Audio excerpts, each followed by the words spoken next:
Hello YouTube, we're going to modify another steak knife. These are the knives I gave $10 for them at a closeout. And I always have trouble pronouncing the name. It's a J.A. Henckels International.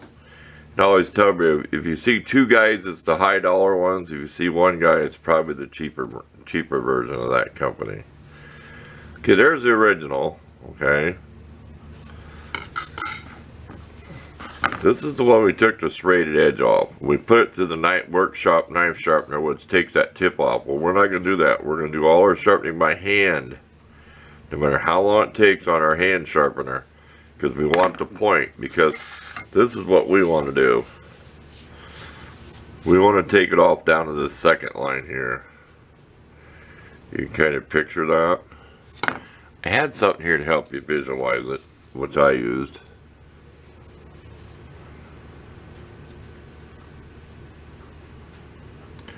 If that helps any. We'll cut this off with a grinder. It won't affect the temper or nothing of the blade, because that's the edge that'll be sharpened. That's done on the you can do this, done on the diamond wheel, so it never got hot. I always actually have my fingers touching it so the metal don't get hot. Like with the grinder, we'll go real slow, which won't matter. And we decided on that much. This was too little.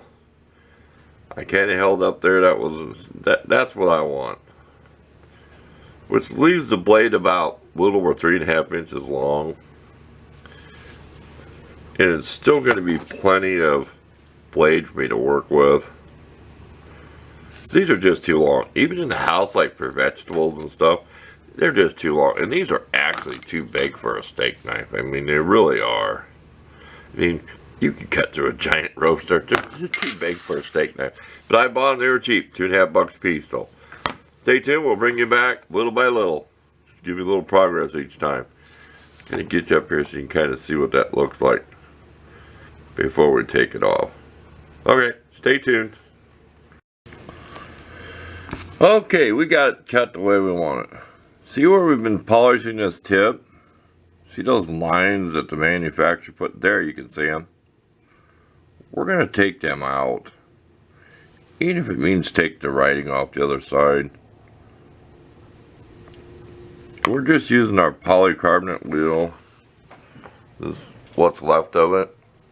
Whoa, too close. We need to get a new one and save that one, because it works good for small stuff. So stay tuned. We'll be back with a little more progress. I like that. That's not a long knife, and it will work better for what I want to use it for. The other one almost went straight. Well, here, we'll keep in here. See how the original, see how you got all that long straight after it curves? To me, there's a difference in a knife like my lock blade knife. When you're cutting something, I want to keep that curve, because they'll go straight like that. And if you cut vegetables and stuff like I do, I like having the curve like that, and then I'm still cutting at the tip. I think you know what I mean if you play with knives. Maybe it's just my preference. Okay, too much on that. At least I thought I'd show a little bit of it. It's not going to be too long of a video. Okay, we'll show you just a little bit of this. We're stopping the edge right here. Okay, that's kind of where I decided to. This is a really rough stone 120. See how it's wore? Can you see where it's thicker out here? I don't care, I'm wearing them down. I go like this, get really aggressive. Don't just do one side and think you're gonna do one side a little bit and flip it over. That's all I can tell you.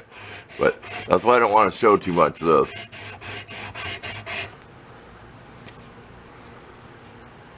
So do one side, flip it over. I'm making this, I got it in my mind how wide it was. I mean, you could try to measure it. How wide it was, flipped it over, so it's in my mind what it's going to look like. And then I'll go back to the other side again with the next stone. So I don't care if I wear these stones down. I got my sandpaper ones for the final sharpening, but it's just those cheap stones come with this cheap thing. But there, that's all you get of this. That's all you get to see. See where it stops right here? I'm making that. I've actually went in like this a little bit. I want that to stop. So whenever I sharpen this knife ever again, it'll work on here pretty good. But see the mess? See all this slurry you get? See that stuff? You just can't keep your hands clean. Anyway, enough of that. Let's get this thing sharpened. Okay, focus. See this edge? Watch when I flip it over. See where it's not as wide out there? Don't be afraid to go out and work this edge. It's kind of a weird angle. I watched a guy that's really good at knife sharpening, and he was kind of wrong, but he wasn't wrong. He redid the video. It is kind of a different angle when you get out there. Focus.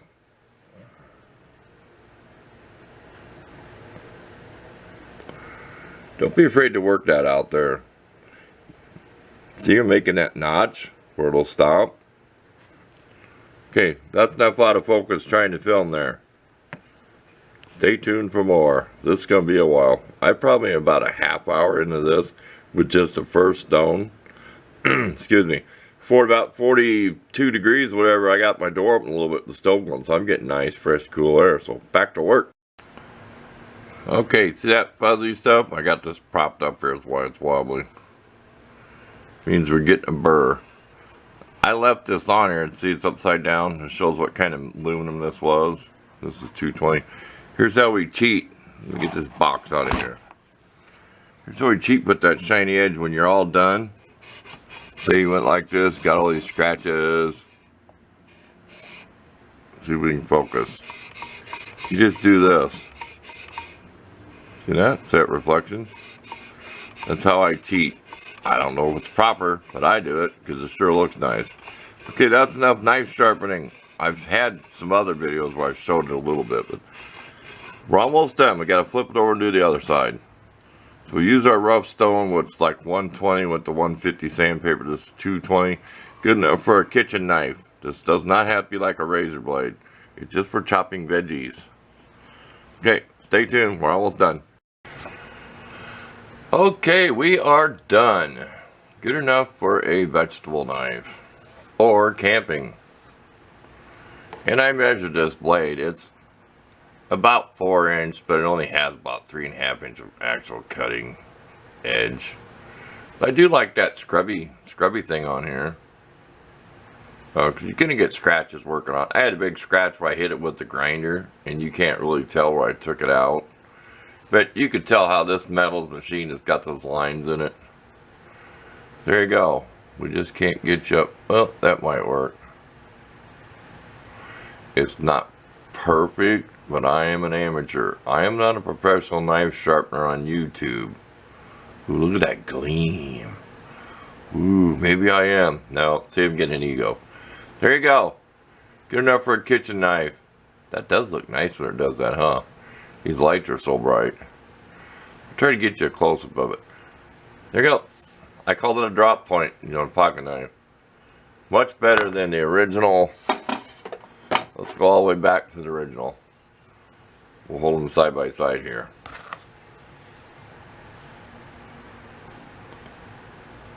Or like this.